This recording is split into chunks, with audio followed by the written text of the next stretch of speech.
आप एक बार चक्कर काटे हो ऊपर थोड़ी। इलेक्ट्रोमैग्नेटिक वेव्स, मेरी बात सुनो। अच्छा, इलेक्ट्रोमैग्नेटिक वेव्स नाम पता है अपने को? इलेक्ट्रोमैग्नेटिक का मतलब समझते हो क्या होती हैं? इलेक्ट्रोमैग्नेटिक, इलेक्ट्रोमैग्नेटिक और ट्रांसवर्स अलग अलग है ना? वो नहीं, इलेक्ट्रोमैग्नेटिक वेव्स वो हैं बच्चा जिसके अंदर इलेक्ट्रिफिकेशन जो मैग्नेटिक वेव बनती है वो इलेक्ट्रिकल फील्ड और मैग्नेटिक फील्ड की के influence कॉम्बिनेशन से, something which have both the electrical as well as magnetic field. जैसे लाइट होती है अपनी, लाइट जो लाइट आती है ना सूरज से, हमारे पास लाइट पहुंच रही होती है, सनरेज आती हैं, वो इलेक्ट्रोमैग्नेटिक वेव्स हैं। उनके अंदर electric as well as magnetic दोनों प्रॉपर्टीज हैं और दोनों फील्ड्स हैं, इलेक्ट्रिक और मैग्नेटिक फील्ड। और तुम्हें एक और चीज़ बताऊं, मैंने ये पहले भी समझाने की कोशिश करी हुई है तुम्हें, ये ध्यान से समझो। जिस टाइम पे हमने एक इलेक्ट्रॉन के ट्रांसफर वाली बात करी थी कि अगर मैं एक इलेक्ट्रॉन को एक जगह से दूसरी जगह फेंकूंगा तो वो इलेक्ट्रॉन है, वो इलेक्ट्रिक फील्ड तो पोजेस कर रहा है। And we also know that a current carrying conductor possesses a magnetic field. Current carrying conductor क्या होता है? जिसके अंदर से चार्ज फ्लो कर रहा है। चार्ज बोले तो इलेक्ट्रॉन फ्लो कर रहा है। तो अगर एक इलेक्ट्रॉन हवा में भी जा रहा है, फ्लो तो कर ही रहा है, तो वो इलेक्ट्रॉन अपने इलेक्ट्रिक फील्ड के साथ साथ अपने मूवमेंट की वजह से मैग्नेटिक फील्ड भी पोजेस करेगा। तो a charge in motion always possesses a magnetic field. A moving charge always possesses a magnetic field. तो कभी भी अगर कोई एक कंडक्टर के अंदर से इलेक्ट्रॉन्स मूव करें या नॉर्मल कहीं से भी अगर एक चार्ज मूव कर रहा है तो इलेक्ट्रिक और मैग्नेटिक फील्ड दोनों ही पोजेस करेगा ही करेगा। और अब वो जो बीम जा रही है बच्चा, जो वो बीम जा रही है इलेक्ट्रॉन्स की, तो वो इलेक्ट्रोमैग्नेटिक वेव्स की तरह जा रही है बच्चा। समझ में आई ये बात? तो इलेक्ट्रोमैग्नेटिक का मतलब हुआ something which possesses both electric and magnetic fields. ये बात समझ में आ गई है? ये कंसेप्ट समझ में आ गया? तो a line integral of magnetic field around any closed path is equal to mu naught times the total current threading the closed path. ये कहाँ था? देखो ये वाला जो ऊपर लिखा है ना, B dot D L is equal to mu naught I, ये वाला हमारे पास दिया था एम्पियर सर्किटल लॉ ने। एम्पियर सर्किटल लूप याद है? एम्पियर सर्किटल लॉ याद है? एम्पियर सर्किटल लॉ के अकॉर्डिंगली क्या था कि अगर एक क्लोज्ड लूप है, अगर एक क्लोज्ड लूप है तो उसके अंदर बी डॉट डी एल जो होगा that will be mu naught I, that will be equals to mu naught I.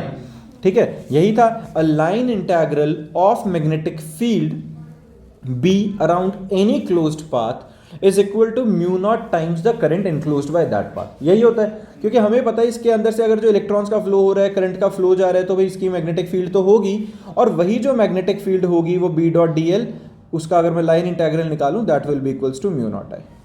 ये वाली बात सबको समझ में आ गई, ये पता भी चल गया है ना? ये हमें किसने दिया था बच्चे? ये हमें दिया था एम्पियर भाई साहब ने। एम्पियर सर्किटल लॉ था, लेकिन इसके अंदर कुछ छोटे मोटे से चेंजेस थे, वो मैं बताऊंगा क्या।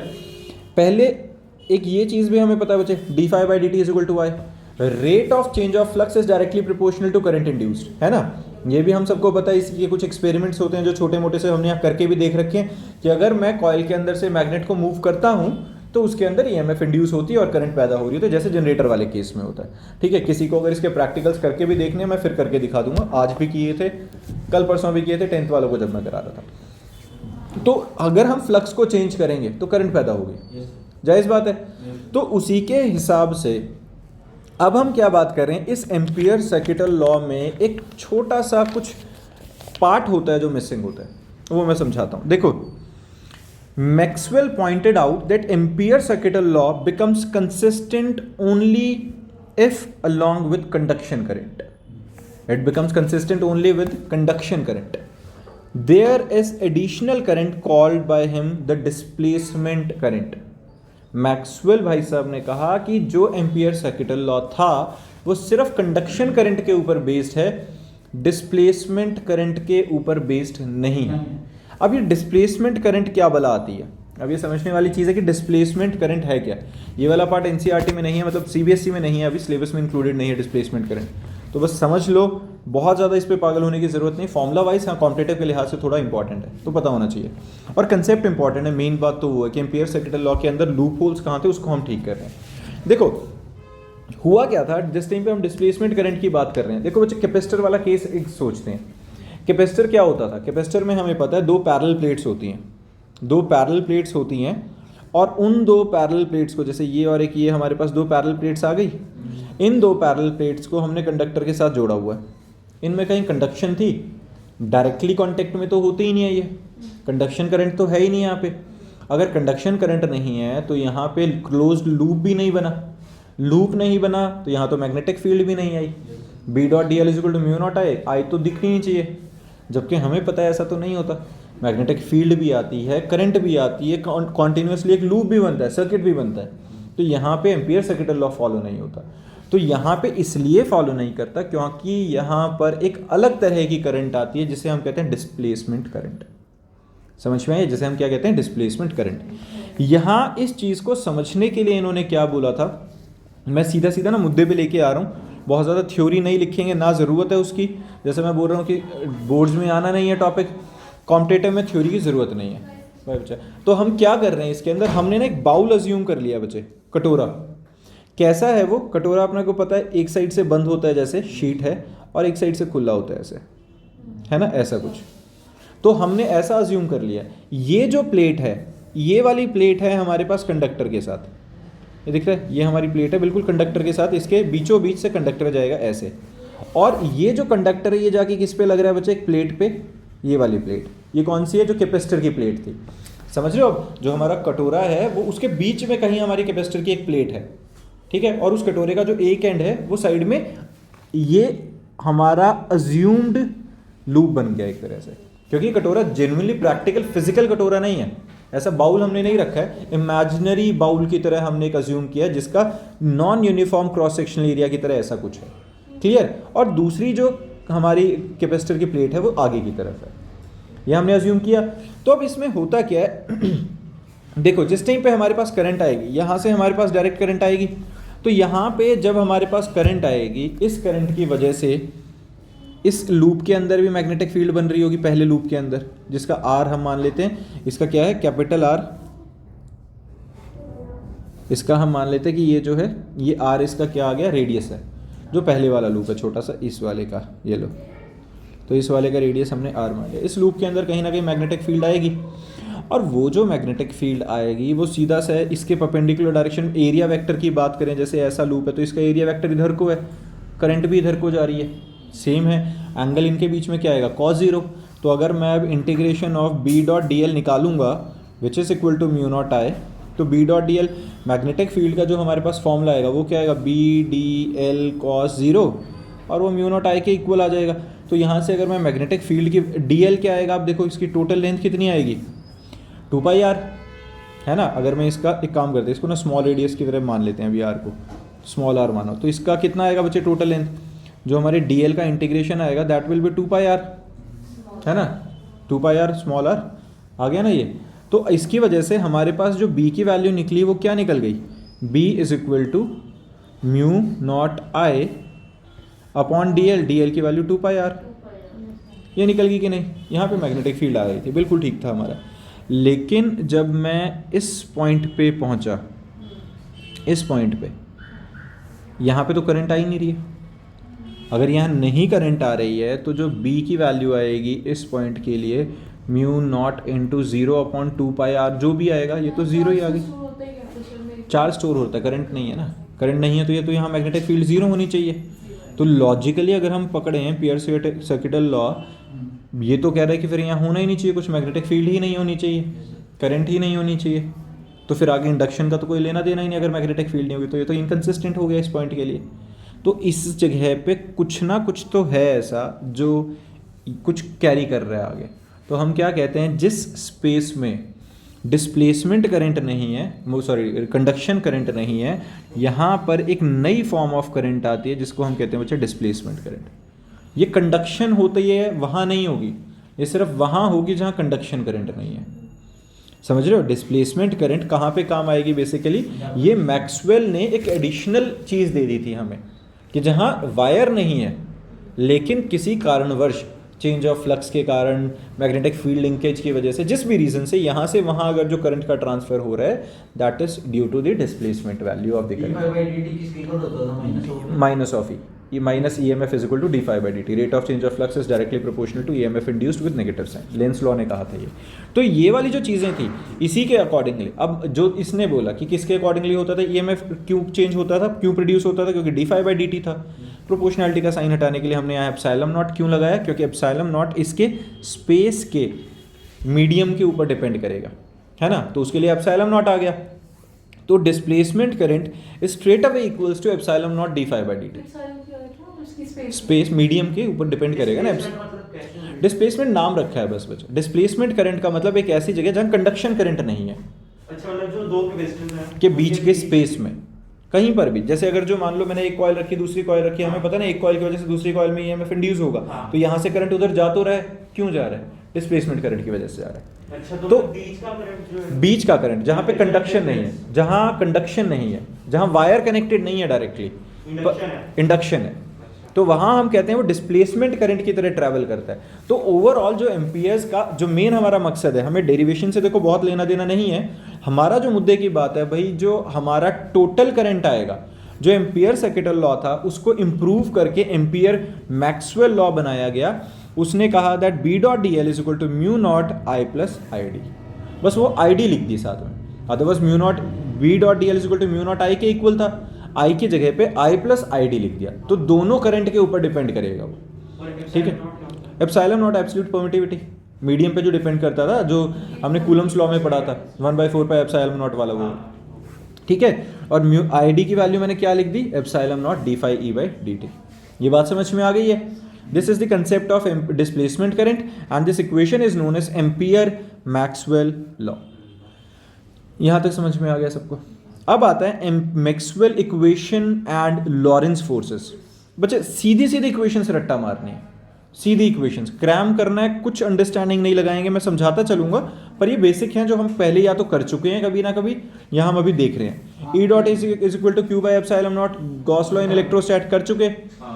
B dot D S, close surface के लिए नेट क्या निकलता है, 0. गॉस लॉ इन मैग्नेट ये अपना जो ये है मैग्नेटोस्टैटिक, जहाँ पे एग्जैक्टली रेस्ट पे है सारा कुछ, तो वहाँ पे हम क्या कहते हैं, B dot D S is equal to 0, है ना. एक प्लेन के ऊपर नेट जो इम्पैक्ट आता है वो 0 था. उसके अंदर चेंजेस ही नहीं आ रहे हैं बच्चे. प्लेन के ऊपर है, सिर्फ 4 सारे एलोकेटेड है, वहाँ पे करंट आएगा नहीं. हाँ, जैसे करंट आएगा नहीं, हाँ फ्लक्स नहीं, चेंज फ्लक्स लिंकेज चेंज नहीं हो रही है, क्योंकि फिक्स है ना, वो स्टैटिक है, वो रेस्ट पे है सारा. फ्लक्स लिंकेज चेंज नहीं हो रही, करंट नहीं आ रही, तो B dot D S is equal to 0 आया. अब E dot D L is equal to minus of D by D T of B dot D S. E dot D L ये है Faraday's law of electromagnetic induction. E dot D L is equal to minus of B dot D S rate of change. हाँ, D S is the small change in surface area, B dot D S आ गया और उसका rate of change. तो एक तरह से magnetic flux linkage के अंदर ही चेंजेस आए कि नहीं, है ना, फ्लक्स में ही चेंजेस आ रहे हैं वो, तो उसके अकॉर्डिंगली आ गया इलेक्ट्रोमैग्नेटिक इंडक्शन और कुछ. अब हमारे पास है B dot D L is equal to mu naught I plus mu naught epsilon naught D by D T E dot D S. Ampere law, Ampere Maxwell law बन गया, कुछ और नहीं है ये ना. देखो याद रखने हैं बच्चे, लॉरेंस फोर्स हमें ऑलरेडी पता है, F is equal to Q E V cross B. हाँ, क्यू ई वी बी, ये याद है ना. ये क्या था हमारे पास, जिस टाइम पे हम किसी चार्ज को इलेक्ट्रिक और मैग्नेटिक फील्ड दोनों में मूव कराते हैं, तो उस पर नेट फोर्स इलेक्ट्रिक फील्ड और मैग्नेटिक फील्ड दोनों की वजह से आ रही थी, तो वो नेट फोर्स को हमने लॉरेंस फोर्स कह दिया था. ये हमने किए हुए हैं और ये इक्वेशंस की तरह तुम्हें याद भी करने हैं. अब आता है बच्चे, अब हमारा एग्जैक्ट चैप्टर स्टार्ट होता है इलेक्ट्रोमैग्नेटिक वेव्स. इलेक्ट्रोमैग्नेटिक वेव्स क्या है? Electromagnetic waves are those waves in which there are sinusoidal variation of electric and magnetic field. इसको देखो ध्यान से, इस वाली जो हमारा डायग्राम है, इस पे को ध्यान से देखो बच्चे. ये क्या है, ये रेड वाली लाइन दिख रही है तुम्हें, साइन वेव चल रही है. मान लेते हैं ये जो रेड वाली है, ये हमारे पास कौन सी है बच्चे, ये हमारे पास है इलेक्ट्रिक फील्ड. कोई भी मान लो, इलेक्ट्रिक या मैग्नेटिक, हमने इसको इलेक्ट्रिकल मान लिया फिलहाल, ठीक है. ये इलेक्ट्रिक फील्ड और ये कैसे जा रही है, वर्टिकल, ऊपर नीचे वाई एक्सेस के अलाउ. और यहीं पर एक फील्ड है हमारी जो है मैग्नेटिक फील्ड, ये दिख रही है. मैंने कोशिश करा हुआ है इसको 3D में बनाने की, तो शायद तुम समझ भी पा रहे हो कि किस तरीके से ऐसे बन रहा है, जैसे बुक नोटबुक आधी खुली होती है अपनी, ऐसे. बात समझ में आई है? एक ऊपर नीचे चल रही है, एक हॉरिजॉन्टल वाइज चल रही है ना. तो इस तरीके से ये दोनों एक दूसरे के साथ बिल्कुल म्यूचुअली परपेंडिकुलर हैं कि नहीं, ठीक है, तो ये हमारे एक दूसरे के साथ बिल्कुल म्यूचुअली परपेंडिकुलर चलती रहेंगी। ये बात समझ में आ गई?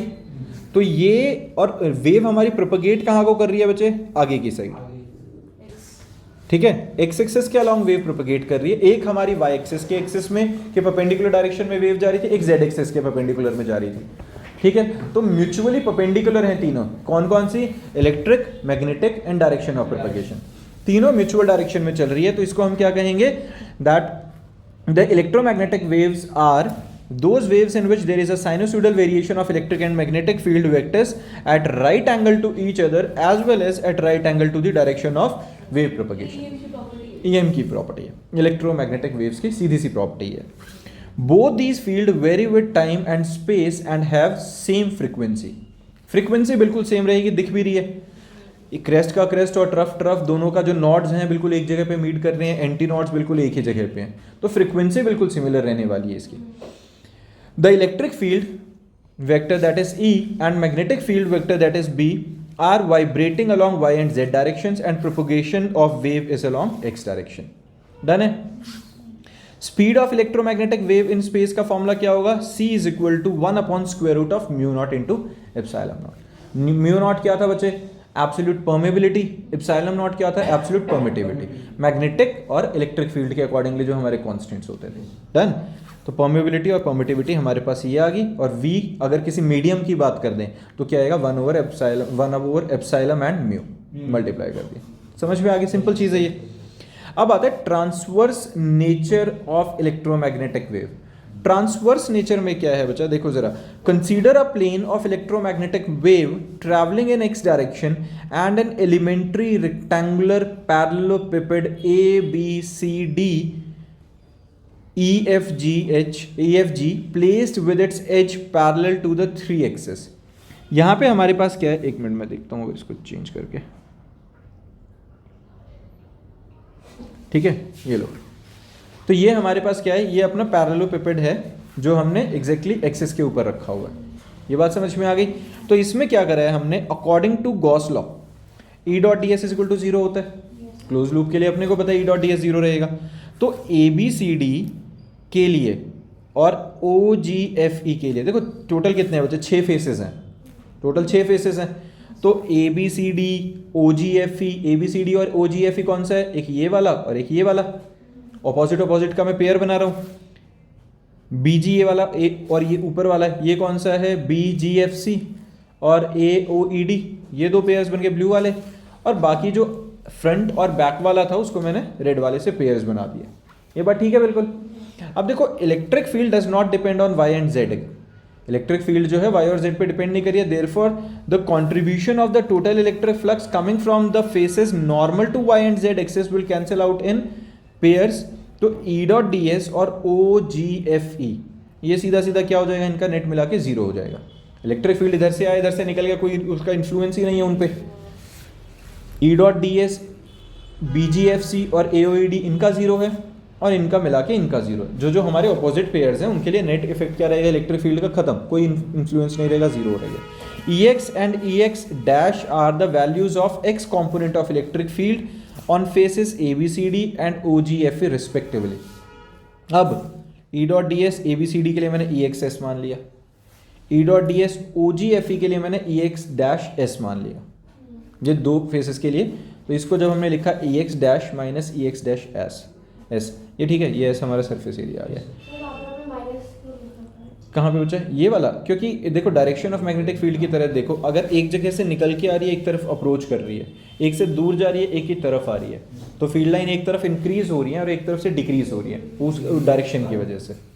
समझ में आई है? फील्ड लाइंस एक जगह से निकल के दूसरी की तरफ जा रही है, जिसको अप्रोच कर रही है उसकी पॉजिटिव, जिससे जा रही है उसकी नेगेटिव, तो उसलिए वो प्लस माइनस लिया हमने। डायरेक्शन सरफेस एरिया वेक्टर के साथ अलग हो गया। तो इसका मतलब EX और EX डैश अगर इक्वल हैं तो ये नेट फील्ड हमारी 0 आ गई। That is, no component of electric field is parallel to the direction of wave propagation. It means the electric field is perpendicular to the direction of propagation of electromagnetic wave.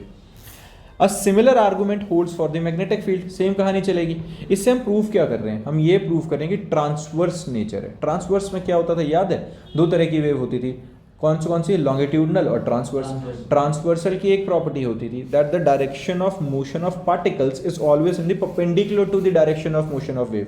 सांप की तरह चलता है, जैसे सांप left right move करता है पर चलता आगे है। सांप की बॉडी जो होती है वो एग्जैक्टली किधर, इधर को और इधर को मूव कर रही होती है, पर डायरेक्शन ऑफ मूवमेंट जो होती है वो आगे होती है। पार्टिकल्स का मोशन ऐसे चल रहा होता है, तो वो ट्रांसवर्स नेचर को डिफाइन करता है, वही हमने हाँ तो यही तो बताया ना कि इलेक्ट्रिक और मैग्नेटिक दोनों के दोनों ट्रांसवर्स नेचर पोजेस कर रही हैं। दोनों में जो फील्ड है वो कहाँ को जा रही है, जो फील्ड है वो perpendicular to the direction of propagation जा रही है ना। तो thus we conclude that the propagation of electromagnetic wave, electric and magnetic fields are transverse। तो थ्योरेटिकली ही समझाना है, कुछ खास इसमें और है नहीं।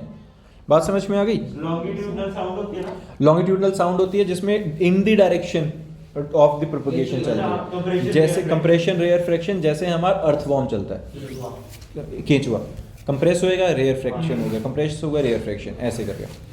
अब आता है वेलोसिटी ऑफ इलेक्ट्रोमैग्नेटिक वेव्स। देखो बच्चा, वेलोसिटी ऑफ इलेक्ट्रोमैग्नेटिक वेव्स में हमारे पास क्या आएगा, consider a plane electromagnetic wave propagating along positive direction of x-axis in a space with a speed c। Electric and magnetic field yz plane में जाएंगे, normal हमने अज्यूम कर लिया। Let the electric field E be acting along y axis and magnetic field along z axis, ये भी ठीक बात है। At any instant the electric and magnetic fields vary sinusoidally with x at t and can be represented by these two equations. Sinusoidal waves की तरह जा रही हैं दोनों के दोनों, तो इलेक्ट्रिक वाले को रिप्रेजेंट किया E naught sine omega T minus X by C. X by C क्यों लिया हमने, बेसिकली डिस्टेंस बाय वेलोसिटी है तो टाइम का ही वो हो गया ना ये, तो हमने इसको लिया E naught sine omega T minus X C. B के लिए लिख लिया B naught sine omega T minus X by C, बिल्कुल ठीक है दोनों में। ई नॉट और बी नॉट क्या है, amplitude of electric and magnetic field along Y and Z axis respectively. Amplitude है, मैक्सिमम रहेगा जो वैल्यू रहती है, पीक वैल्यू कहते हैं जिसे। Now consider a rectangular path PQRS in XY plane। ये जो हमने खुद एक रेक्टेंगुलर पाथ अज्यूम किया है। अब देखो बच्चे, PQRS के अलॉन्ग जब मैं E डॉट डी एल निकालूंगा, E डॉट डी एल में PQ, QR, RS और SP यही रहेगा चारों पाथ के अकॉर्डिंगली। अब जब हमने इसमें देखा E डॉट डी एल में एंगल क्या बन रहा है, इलेक्ट्रिक फील्ड और इनके बीच में, PQ के बीच में। देखो जरा, PQ इधर जा रहा था, E ऊपर को जा रहा था, एंगल 90 डिग्री बना, डॉट प्रोडक्ट 0, खत्म करो। ऐसे ही इसमें इधर आ रही थी इलेक्ट्रिक फील्ड, ऊपर थी 90 डिग्री, डॉट प्रोडक्ट 0। एस वाले में भी, इसमें जो S और R वाला बन रहा है ये भी खत्म, बस इसकी और इसकी बच गई, EX2 L, EX2 minus L, है ना। एक में प्लस L क्यों, क्योंकि डायरेक्शन एक में पॉजिटिव है एक में नेगेटिव है, तो उसकी वजह से एक में प्लस L ले लिया एक में माइनस L ले लिया। अब EX की वैल्यू हमारे पास क्या थी, E naught sine omega T minus X two by C sine omega T x1 by C, x1 और x2 रिस्पेक्टिव लेके, और L हमने लिया कॉमन। ये बात समझ में आई है। अब ऐसे ही फ्लक्स के लिए, मैग्नेटिक फील्ड के लिए करते हैं, x1 से x2 bxl dx जो हम लेंगे, bxl dx is equal to x1 से x2 b naught l sine omega T X by C dx। ये मैग्नेटिक फील्ड का जो कंपोनेंट था उसको निकाल रहे हैं। तो उसमें जब हमने देखा तो df क्या बना हमारा, देखो b नॉट l जो कांस्टेंट था वो तो बाहर आया, साइन का इंटीग्रेशन हमारे पास क्या आएगा, cos omega T minus X by two, यही बनेगा। और जो हमारे पास कोफिशिएंट था उसका अपना क्या नाम है, डी एक्स का कोफिशिएंट, एक्स का कोफिशिएंट क्या है 1/c, तो 1/c हमने जो कहा था वो उसमें डिवाइड कर दिया, ठीक है, 1/c डिवाइड करके c ऊपर आ गया।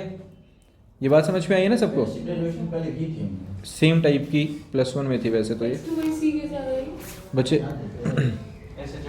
ये देखो ज़रा, जब हमने हाँ SHM में करी थी, एज इट इज़ डेरिवेशन थी यही, तो हमने क्या किया, ये तो था साइन का डेरिवेटिव हो गया कॉस, है ना, t माइनस एक्स बाई सी का, देखो t का ये रहा ना ओमेगा इंटू सी, एक्स का कोफिशिएंट है नहीं तो ओमेगा बाई सी डिवाइड होएगा, तो वो c बाई ओमेगा नहीं बन जाएगा नीचे से ऊपर आके, तो वो c बाई ओमेगा यहाँ ऐसे आ गया। कोई और है जिसको इंटीग्रेशन कैसे समझनी है, अभी नहीं पता चला, नहीं कोफिशिएंट है बच्चा वो t minus X by C है ना जो, ये पूरा omega into T minus X by C is the argument of sine, sine theta वही होता है, साइन ओमेगा टी जैसे होता है। तो उसके अंदर हम फंक्शन को अज्यूम ही ऐसा करते थे, ये एसएचएम में हम करते होते थे। ये देखो हमने अज्यूम ही ऐसे किया है। एक्स बाई सी एक सर्टेन इंस्टेंट के लिए लेते हैं, जैसे फेस के लिए ले लेते थे। तो इस फॉर्म में ही हम अज्यूम ही ये करते हैं, हम स्टैंडर्ड इक्वेशन की तरह लेके चलते हैं। अगर जो कुछ इनिशियल फेस जीरो होता तो वो हटा देते हैं वहाँ से। ठीक है, ये बात समझ में आई। अब upper limit minus lower limit डालेंगे यहाँ पे। अपर लिमिट में एक बार ही डाल दिया x2, एक बार डाल दिया x1। ठीक है, अब इसको हमने क्या किया, जो सिंप्लीफाई किया हमने इसको थोड़ा सा। अब देखो ये तो आया 5b निकल गया। अब मैं क्या कर रहा हूँ, इसका d5/dt निकाल रहा हूँ। d5/dt निकाला तो अब क्या करेंगे, इसी का डेरिवेटिव करेंगे भाई, जो फाई है। डेरिवेटिव किया, कॉस ओमेगा का derivative minus sine omega T, और जो कोफिशिएंट था हमारा टी का वो तो ओमेगा था, वो साथ में मल्टीप्लाई हो गया। सेम इसके लिए कॉस का डेरिवेटिव हो गया साइन, माइनस साइन, माइनस की वजह से फिर ये बन गया प्लस। कॉस का डेरिवेटिव माइनस साइन थीटा था, माइनस माइनस प्लस, और जो टी का कोफिशिएंट ओमेगा था वो आगे हो गया मल्टीप्लाई। ठीक है, ओमेगा बाहर लिया तो इस ओमेगा से ये वाला ओमेगा कॉमन लेके कट गया। Minus B L C sine omega T minus x2/c minus sine omega T minus x1/c। बिल्कुल ठीक है।